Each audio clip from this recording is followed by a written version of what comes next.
तत्कालीन सरकार समय अनेक खनि खादान ठू आरंभ कर विभिन्न बाली चोरी प्रबल मात्रा थिला आम नूतन भाव सरकार आसला किछिटा परिमाण कमी थिला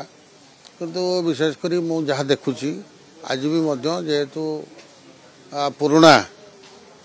कथा अच्छी पद्धति पुनर्बार से जो माफिया माने बाली चोरी कर प्रशासन से मत टे लगुच निष्क्रिय अच्छे मु सरकार को निवेदन करुच्ची याकू दृढ़तार सहित ये जो बाली चोरा ठारू आरंभ करी खनि खादान जहाँ भी चोरी करताकू पूरा गुरुतर सहकार विचार को नहीं तदंत करके दंड दि जाऊ। पूर्वतन सरकार समय जो विधवा वार्धक्य भत्ता जो व्यवस्था अच्छी केवल निसहाय लोकों से व्यवस्था अच्छी तो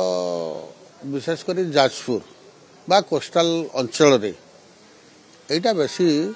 जेमती कि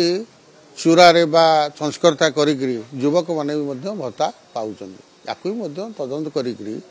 आमे सरकार को जनईचु ताको तदंत करी पुणी जो 60 वर्ष अधिक जोटा इश्यू अच्छी जे आम मान को भी 3000 भत्ता दि जाऊ ताकू आम सरकार को नजर को आनीचु सरकार विचार करबे याकू किंतु जो माने इलीगाली करिसंती अन्याय भाव में करिसंती जो युवक माने बयस ही नहीं तदंत करके कठोर कठोर दंड दि जाऊ।